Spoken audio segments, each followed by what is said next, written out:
My best friend told immigration that my family was here illegally. 2 days later, my little brother was getting bullied because people at school somehow found out that we're getting deported. When I confronted her, she dabbed her eyes and said, "I'm just worried about you. If you need help packing," I knew what I had to do. Fast forward to now, we're still here, and she's sitting alone at our old lunch table, pretending not to notice that she's an outcast. When me and my family moved to Maine, I thought my biggest problem would be the lack of public transportation. Turns out it was a girl called Ashley, because back then I was extremely anxious, and the last thing I wanted was to sit by myself during lunch. So on my first day at my new school, I sat down with the first group of girls I saw and hoped they would accept me. And they did. Well, kinda. Finally, an Asian who speaks actual English was the first thing Ashley said when I introduced myself. I felt a heat rise in my cheeks as I tried to laugh it off. And when I looked around, the other girls weren't defending me, but they also weren't joining in, which was good enough for me. So for the next few months, Ashley's comments became part of my daily routine. She'd squint at me and ask if I could see properly. Whenever we saw a dog, she'd ask if my stomach was rumbling. And every time, the entire group would go silent. That's when I knew they were scared of her. Scared of being that one student in school with no friends. And because I knew nothing was going to change, I tried to empathize with her. Constantly reminded myself that she'd grow out of it. And one day she did. We were all sitting in the lunch canteen when Ashley started tweaking out. Guys,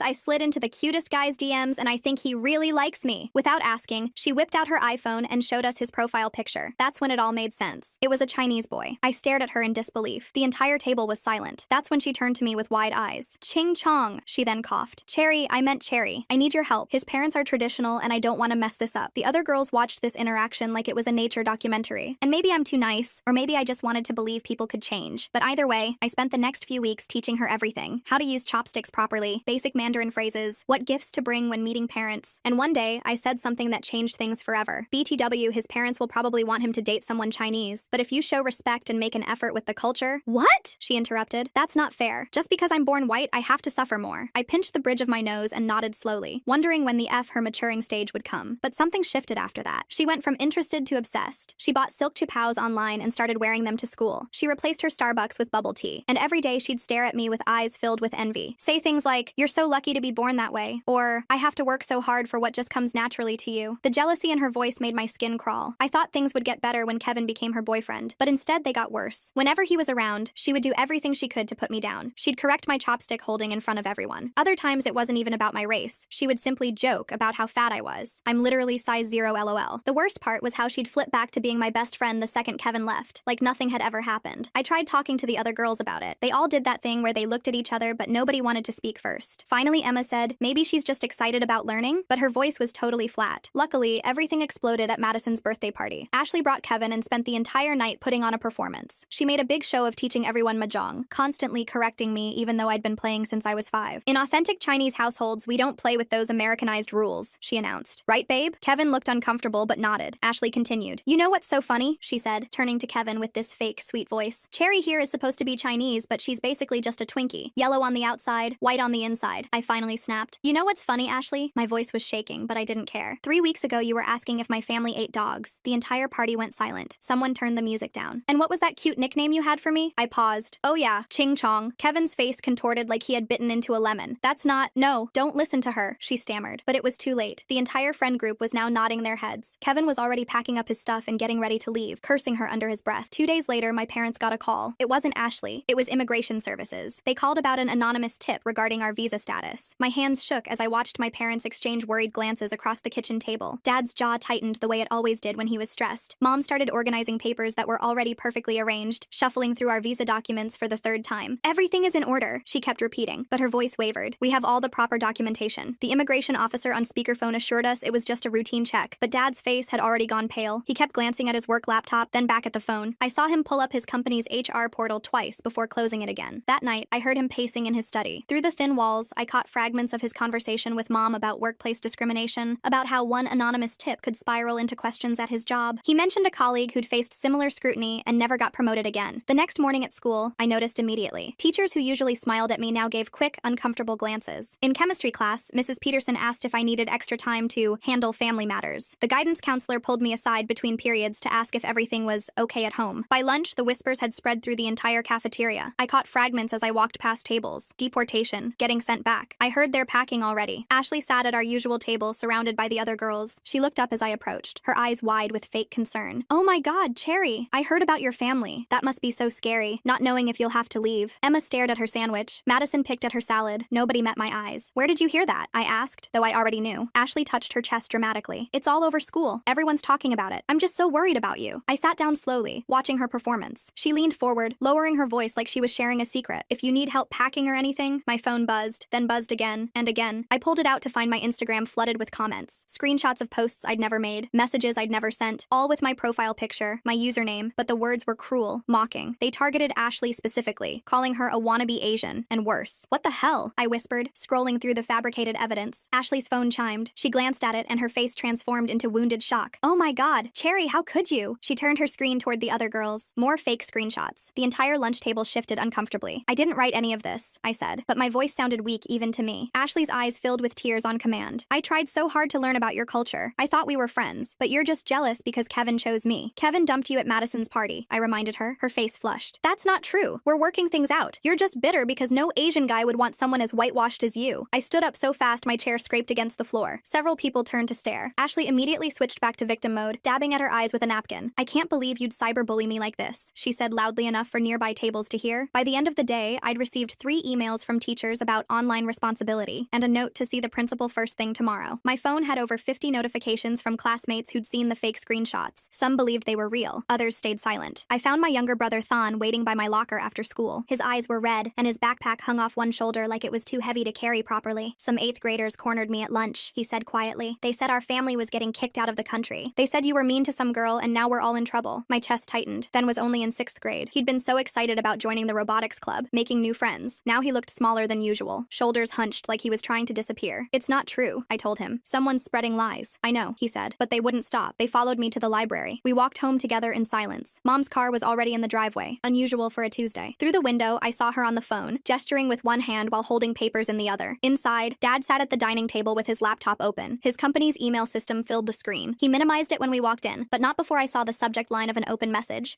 Background verification question. How was school? Mom asked, hanging up the phone. Her smile didn't reach her eyes, then mumbled something and headed upstairs. I started to follow, but Mom stopped me. The principal called, she said. Something about a meeting and cyberbullying accusations? I sank into a chair and explained everything. The fake screenshots, the rumors about deportation, how Ashley was behind it all. Dad's face grew darker with each detail. This girl, he said slowly, she's the same one who made those comments before? I nodded. And now she's targeting our whole family? Before I could answer, our doorbell rang. Mom opened it to find our cousin Victoria, who'd just moved to town last month for college. But instead of her usual bright smile, she looked uncomfortable. Hey, Aunt Lily, she said, not meeting Mom's eyes. I can't stay for dinner tonight, but it's Tuesday, Mom said. You always come for Tuesday dinner. Victoria shifted her weight. Yeah, I have a study group. She glanced at me, then quickly looked away. My stomach dropped. Did someone talk to you? I asked. Victoria's face flushed. I don't know what you mean. Victoria. Mom's voice was gentle but firm. What happened? My cousin sighed. This girl at the coffee shop near campus. Ashley? She said she goes to school with Cherry. She told me some things. What things? Dad asked. Victoria looked even more uncomfortable. She said you guys look down on other Asians. That you think you're better because you have papers and speak perfect English. She said Cherry makes fun of FOBs and fresh off the boat. Mom's voice was ice. We would never. I know, Victoria said quickly. I mean, I thought I knew, but she had these screenshots and she seemed so nice and concerned and you believed her over your own family? I couldn't keep the hurt out of my voice. Victoria's eyes filled with tears. She said you'd deny it. She said that's what elitist families do. They stick together and gaslight everyone else. She left without staying for dinner. Mom stood at the door watching her drive away, shoulders sagging. Dad went back to his laptop, typing furiously. Than didn't come down at all. That night, I lay awake scrolling through social media, trying to trace the source of the fake screenshots. The accounts posting them were clearly fake, created recently with generic names, but they'd been smart about it, making the posts look authentic enough that people believed them. My phone lit up with a text from Emma. I'm sorry. I stared at it for a long moment before responding. For what? The typing bubbles appeared and disappeared several times. Finally, just sorry. The next morning, Principal Harrison's office felt smaller than usual. Ashley sat in one chair with her mother, a woman who looked like she'd stepped out of a country club catalog. My parents flanked me on the other side. The fake screenshots lay printed on the desk between us. This is a very serious accusation, Principal Harrison began. Ashley's mother cut him off. Cyberbullying is a crime. We're prepared to take legal action to protect our daughter. I didn't send those messages, I said firmly. Ashley's mother turned to me with cold eyes. These screenshots say otherwise. My daughter has been nothing but welcoming to you, learning about your culture, dating Asian boys to be more inclusive. And this is how you repay her? I wanted to laugh at the absurdity, but Dad placed a warning hand on my arm. We'd like to see the original messages, he said calmly. Not screenshots. The actual messages from the platforms. Ashley shifted in her seat. I deleted them. They were too hurtful to keep. How convenient, Mom muttered. Excuse me? Ashley's mother's voice went sharp. Are you calling my daughter a liar? The meeting devolved from there. Principal Harrison tried to mediate, but Ashley's mother dominated the conversation with threats of lawsuits and demands for suspension. She used phrases like hostile environment and pattern of aggression, while Ashley Ashley sat quietly, occasionally dabbing at dry eyes. We left with nothing resolved except a promise to investigate further. In the parking lot, I overheard Ashley's mother on the phone. Yes, I want to file a formal complaint about cyberbullying. The perpetrator is a Chinese student. At my part-time job that afternoon, I tried to lose myself in the familiar rhythm of the bakery. Kneading dough, measuring ingredients, the warm smell of fresh bread. It was the only place that still felt normal. Then Ashley walked in. She pretended to browse the display case while I helped other customers, but I could hear her clearly as she spoke to each person in line. I wouldn't eat here if I were you, she said to an elderly man. I got food poisoning last week. Really? He asked, concerned. Oh yes, violently ill. I think they have hygiene issues. You know how some places are. She let the implication hang. The man left without buying anything. She repeated variations of this to 3 more customers before my manager Nathan noticed the pattern. Excuse me, miss, he said. If you're not buying anything, I need to ask you to leave. Ashley's eyes went wide with fake innocence. I'm just warning people. It's a public service. Leave. Now. She flounced out, but the damage was done. Over the next few days, our Yelp and Google reviews filled with 1-star ratings, all posted within hours of each other, all mentioning getting sick, finding hair in food, seeing bugs, things that had never happened. Nathan showed me his phone, scrolling through the reviews. Cherry, I know these are fake, but customers don't. We're already getting fewer orders. My throat tightened. I'm so sorry. This is my fault. No, he said firmly. This is harassment, but I need you to understand if this continues. He didn't finish. He didn't need to. At home, things were getting worse. Dad came home late every night, stress etched in every line of his face. He'd been asked to provide additional documentation at work. Routine, they said, but he knew better. Mom received an anonymous letter at her workplace. It suggested her degrees from China might need verification and questioned whether her credentials were legitimate. Her promotion review was coming up in 2 months. The timing wasn't coincidental, then started having stomach aches every morning. Real ones. The school nurse called Mom twice in 1 week. He wouldn't tell us exactly what was happening, but I knew. The rumors had spread to the middle school. Kids could be cruel when given ammunition. My grandmother arrived from China for her planned visit in the middle of this chaos. She took one look at our faces and knew something was wrong. Mom tried to explain in Mandarin, but Grandma's face grew more troubled with each word. That night, I heard her coughing more than usual. Mom mentioned adjusting her medication, worried about the stress affecting her health. Grandma had a heart condition. She didn't need this. At school, the isolation was complete. Our lunch table had rearranged itself. Ashley held court at the center, with Emma and Madison closest to her. My empty seat might as well have had caution tape around it. I ate in the library, pretending to study, but even there, I caught people staring, whispering. The fake screenshots had evolved into accepted truth. Cherry the cyberbully, Cherry the jealous friend, Cherry whose family was getting deported because they'd lied on their visa applications. None of it was true. All of it was believed. During art class, I partnered with O'Catherine for a project. She was new, didn't know the history. We worked in comfortable silence until Ashley appeared at our table. Hi, I'm Ashley, she said brightly. You must be O'Catherine. I love your name. So unique. O'Catherine smiled politely. Thanks. Hey, just wanted to give you a heads up about your partner. Ashley's voice dropped to a concerned whisper. She's been sending really mean messages to people. I'd be careful about getting too close. I watched O'Catherine's face change, the way she subtly shifted her stool a few inches away. Ashley walked off. Mission accomplished. That's not true, I said quietly. O'Catherine focused on her painting. Sure. The group project in history should have been simple. 5 students, 1 presentation on immigration patterns. But Ashley had gotten to my group first. She volunteered incorrect dates for our timeline, mixed up key legislation. When I tried to correct the information, she gasped. Are you calling me stupid? Just because I'm not Asian doesn't mean I can't understand immigration history. The other group members looked exhausted. One muttered, let's just use Ashley's dates. It's not worth the drama. We got a C-, my first ever. At home, Mom found me crying over my laptop. The grade felt like the final straw on top of everything else. We could switch schools, she said gently. Start fresh. That's what she wants, I said. She wins if we run. Mom stroked my hair. Sometimes winning looks different than we think, but I saw the defeat in her eyes, the way Dad's shoulders slumped at dinner, how Thon pushed food around his plate without eating. Even Grandma's usual stories had stopped. Ashley wasn't just targeting me anymore. She was unraveling our entire family. The next week, she showed up at my Chinese cultural dance practice. I want to join, she announced to our instructor. I'm very passionate about authentic Chinese culture. She'd changed into a qipao in the bathroom, the cheap kind from Amazon. Seems already straining. Our instructor looked confused but welcoming. That was her nature. Ashley positioned herself right behind me. Every move I made, she critiqued loudly. That's not how my boyfriend Kevin taught me, she'd say. Or, in authentic Chinese dance, the arms should be higher. When I finally snapped and told her Kevin had dumped her, she gasped dramatically. Why are you so obsessed with my relationship? He told me you've been texting him. It's really inappropriate. I hadn't texted Kevin once, but the other dancers looked at me with new suspicion. During a water break, I noticed my backpack was unzipped. My wallet was still there, but papers were shuffled. My phone was in a different pocket. Ashley stood nearby, typing on her phone with intense concentration. Did you go through my bag? I asked. She looked up with wide, innocent eyes. Why would I do that? Are you missing something? Maybe you should be more careful with your things. That night, my social media lit up again. New fake posts. These included personal details only someone who'd seen my school ID or personal documents would know. Details that made the fakes look more authentic. I was documenting everything now. Screenshots of the fake accounts, times and dates of Ashley's harassment, but it felt like trying to catch smoke. She was always one step ahead, always with plausible deniability. The breaking point came in the bathroom during 5th period. I found Emma crying in the far stall, trying to muffle her her sobs with toilet paper. Emma? I knocked gently. Are you okay? The crying stopped. After a long moment, the stall door opened. Emma's face was blotchy and red, mascara streaking her cheeks. I can't do this anymore, she whispered. I stepped closer to Emma, my heart racing. What do you mean? She glanced nervously toward the bathroom door, then pulled me into the stall with her. Her hands trembled as she dug through her backpack, finally producing her phone. I've been recording you, she admitted, her voice barely audible. Ashley made me. She said if I didn't help her, she'd tell everyone about my mom's drinking problem. My stomach churned, but I forced myself to stay calm. What kind of recordings? Emma scrolled through her phone, showing me audio files dated over the past 3 weeks. Conversations. She wanted me to catch you saying something she could twist. But Cherry, I swear you never said anything bad. So she started getting angry with me. The bathroom door swung open. We both froze. Footsteps echoed on the tile floor, stopping right outside our stall. Emma, are you in here? Ashley's voice was sickeningly sweet. We need to talk about that thing. Emma's face went white. I put my finger to my lips, barely breathing. I know you're in here, Ashley continued. I saw you come in. Don't make this harder than it needs to be. After what felt like hours, the footsteps retreated. The door closed. Emma collapsed against the stall wall, shaking. She's getting worse, Emma whispered. Yesterday she told me to plant something in your locker. I refused. That's when she threatened to post photos from Madison's birthday party last year. The ones where I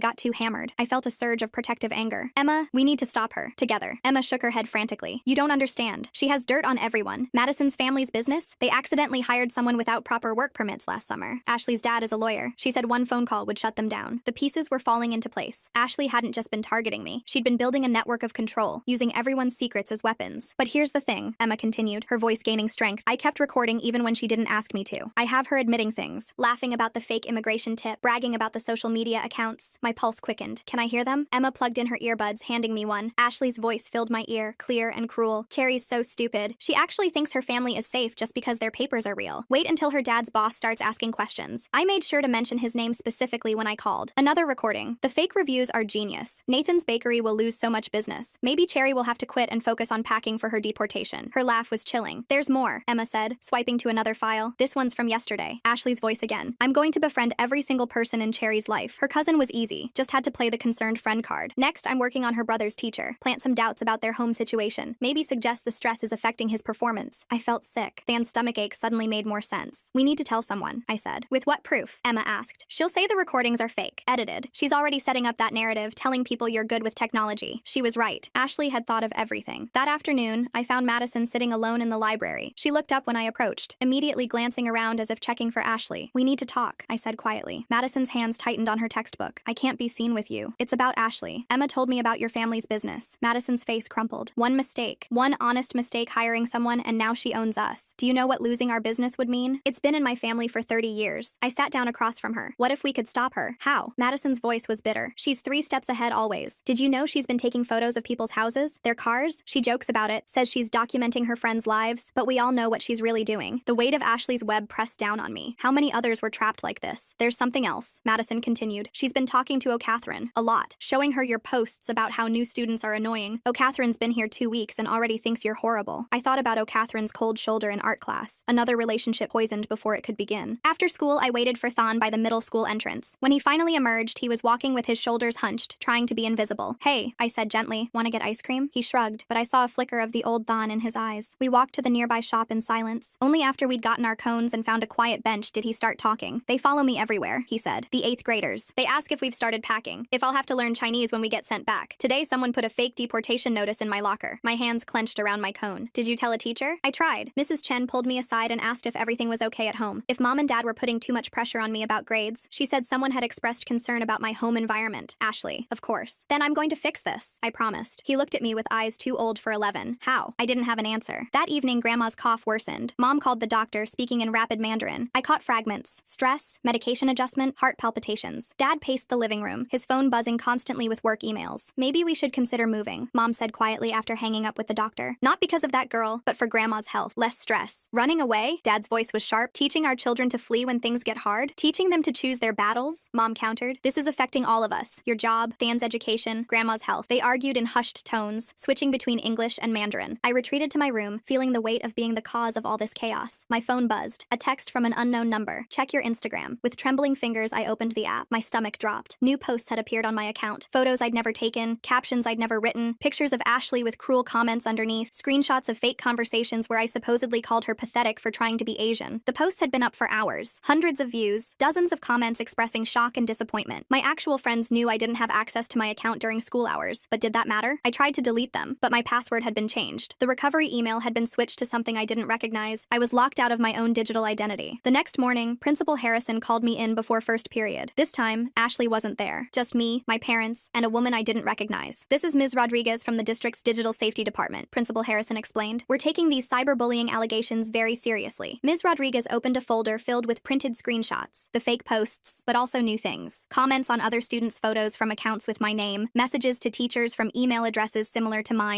a whole digital paper trail painting me as an unhinged bully. "I didn't do any of this," I said, my voice steady despite my racing heart. "We have to investigate all claims," Ms. Rodriguez said professionally. "In the meantime, we're recommending a temporary social media ban for all parties involved." "All parties?" Mom asked. "So Ashley too?" "Yes. We've noticed she's been quite active online as well." It was a small victory, but Ashley had already done her damage. At lunch, I found refuge in the music room. The choir teacher, Mr. Jameson, let students practice during lunch if they were quiet. I sat at the piano, letting my fingers find familiar melodies. "You play beautifully." I turned to find O'Catherine standing in the doorway. "Thanks," I said cautiously. She moved closer, setting her lunch bag on a chair. "Emma talked to me, showed me some things. I owe you an apology." Relief flooded through me. "Ashley can be convincing." "She really can," O'Catherine agreed. "She told me you thought new students were beneath you, said you'd called me fresh meat, and laughed about how I'd never fit in. She seemed so concerned, so genuine. That's her gift," I said, turning back to the piano, making cruelty look like kindness. O'Catherine sat beside me on the bench. "Emma's not the only one who's been recording things. I have a few videos from art class. Ashley admitting she went through your bag might be helpful." Another ally. The web was starting to fray. That afternoon at the bakery, Nathan pulled me aside. "The fake reviews have been reported. The platforms are investigating. But Cherry, I need you to know your job is safe. I've been in business long enough to weather storms like this." I nearly cried with relief. "Thank you. I'm so sorry this is affecting the bakery." "You know what's interesting?" Nathan said, pulling up his tablet. "All those negative reviews came from accounts created within the same week. Same writing style, same complaints. The review platforms have algorithms for this kind of coordinated attack." He showed me the data. Ashley had been sloppy in her anger. The digital footprints were all there. "My nephew works in IT," Nathan continued. "He says with the right expertise, you can trace a lot more than people think. IP addresses, device signatures, metadata." Hope sparked in my chest. "Really? Really? And he owes me a favor." That evening, Victoria showed up at our door. Her eyes were red-rimmed and she clutched a coffee shop cup with shaking hands. "I'm so sorry," she said before anyone could speak. "I'm so sorry. I should have trusted family. I know that now." Mom ushered her inside. We gathered in the living room where Victoria explained everything. "Ashley kept showing up at my usual study spot. Always friendly, always concerned about you all. She said she was worried about Cherry's behavior. Showed me screenshots, articles about toxic family dynamics and gaslighting. She made me doubt everything I knew about you." Dad's jaw tightened. "When did you realize the truth?" "Today. I overheard her on the phone. She was laughing about it. Said, and I quote, 'That stupid college girl believed everything. Cherry's family is so isolated now, even their own relatives won't defend them.'" Victoria started crying. I confronted her, told her I knew she was lying. She just smiled and said I'd already done my part. The damage was done. "It's not your fault," I said, meaning it. "She's really good at manipulation." "There's more," Victoria continued. "I started talking to other students at the coffee shop. She's done this before. At her old school. A Korean girl named Sarah. Ashley became obsessed with her boyfriend, tried to break them up. When that failed, she made Sarah's life hell until her family moved away." My blood ran cold. We weren't her first victims. Grandma, who had been quiet all evening, suddenly spoke in Mandarin. Mom translated, "She says this girl has a sickness in her heart, but sickness can be cured if exposed to light." That night, I created a shared document. Emma, Madison, O'Catherine, and Victoria all had access. We started compiling everything. Screenshots, recordings, dates, times. The pattern became clear. Ashley's escalating behavior, her calculated attacks, her network of manipulation. Madison contributed something unexpected. My older sister graduated with Ashley's brother. He's in tech, really good with computers. I asked her to reach out. "Why would he help us?" Emma asked. "Because," Madison said quietly, "he's been cleaning up Ashley's messes for years. Their parents make him. He's tired of it." The next day, Ashley noticed the shift. At lunch, she sat at our old table alone. Emma, Madison, and the others had quietly migrated elsewhere. She tried to maintain her queen bee status, but whispers were spreading. People were comparing notes, realizing how many of Ashley's stories didn't add up. She cornered me after PE, her face flushed with anger. "What did you do?" "Nothing," I said honestly. "People are just starting to see the truth." "You turned them against me," she hissed. "After everything I did to learn about your culture, to appreciate it, you're just jealous and spiteful." I looked at her calmly. "Ashley, you called immigration on my family. You tried to get my dad fired. You made my little brother afraid to go to school. That's not appreciation. That's obsession and cruelty." Her mask slipped completely. "You think you're so special because you were born Chinese. You get everything handed to you. The culture, the language, the authenticity. I have to work for it, and you still look down on me." "I never looked down on you," I said. "I tried to help you, but you didn't want to learn. You wanted to own. There's a difference." She stepped closer, her voice dropping to a whisper. "This isn't over. My mom's lawyer is already drafting papers. Cyberbullying is a crime. Your family will pay for what you've done to me." What I've done? I couldn't help but laugh. "Ashley, we have evidence. Real evidence. Not doctored screenshots, not fake accounts. Recordings of you admitting to everything." Her face went pale. "You're lying. Emma's been recording for weeks. Madison has photos of you going through lockers. O'Catherine has video from art class. Marcus, your brother is tired of covering for you and has offered to help trace the fake accounts back to your devices. Ashley stumbled backward, her carefully constructed world crumbling. They won't believe you. Your mother will what? I interrupted. Sue children for telling the truth? How do you think that will look? Especially when the bakery's review platforms already flagged your fake accounts as coordinated harassment? She turned and fled, leaving me standing in the empty hallway. For the first time in months, I felt like I could breathe, but Ashley wasn't done. That evening, our mailbox was knocked over again. This time, it was filled with printed copies of the fake posts, annotated with cruel comments. Dad installed a security camera within the hour. At school the next day, posters had appeared overnight. Justice for Ashley, in bold letters, with pictures of the fake screenshots below. But something had shifted. Instead of believing them, students were tearing them down. A group of seniors I'd never spoken to approached me in the hallway. We know what she's doing, one said. She tried this with my girlfriend last year. We've got your back. The network of Ashley's victims was larger than I'd imagined. Stories poured in. A Vietnamese boy whose girlfriend Ashley had pursued. A Japanese exchange student Ashley had befriended, then terrorized when she wouldn't teach her authentic calligraphy. A Chinese-American girl from Ashley's middle school who'd endured months of harassment. We weren't alone. We'd never been alone. Then came home that day with something approaching a smile. The 8th graders got in trouble, he reported. Someone showed the principal the fake deportation notice they put in my locker. Turns out it had Ashley's printer signature in the metadata. Technology, Ashley's weapon of choice, was becoming her downfall. That weekend, Ashley's brother reached out through Madison's sister. His name was Marcus, and he looked exhausted when we video called. I've been cleaning up after Ashley for years, he said. Deleting accounts, hiding evidence, managing her digital footprint. My parents think she's just passionate and misunderstood. They have no idea how deep this goes. He shared his screen, showing us file folders dated back 3 years. Every time she fixates on someone, it follows the same pattern. Obsession, attempted infiltration, then destruction when she doesn't get what she wants. You're the 4th family I know of. Why are you helping us? Victoria asked. Marcus rubbed his face. Because I'm tired. I'm in my 2nd year of college, and I'm still getting calls to fix her messes. And because what she's doing is wrong. My parents won't see it, but maybe if there are actual consequences this time. He helped us trace the fake accounts, the edited screenshots, the coordinated reviews. Everything led back to Ashley's devices, her IP address, her digital fingerprint. The evidence was overwhelming. One more thing, Marcus said before ending the call. She's been researching your grandmother's heart medication. I don't know why, but be careful. The warning sent chills through all of us. Mom immediately moved Grandma's medication to a locked drawer. Monday morning brought a development none of us expected. Kevin, Ashley's ex-boyfriend, approached me before first period. I owe you an apology, he said without preamble, for not speaking up at Madison's party, for letting her use me as a prop in whatever game she was playing. I studied him carefully. Why now? Because she won't leave me alone, he admitted. She's been telling people we're still together, showing up at my basketball practices, texting from different numbers after I blocked her. My parents are considering a restraining order. Another victim, another story. The pattern was becoming undeniable. There's going to be another meeting, Kevin continued, with the principal, the district, parents. My family's lawyer says with enough people coming forward, with real evidence, something might actually happen this time.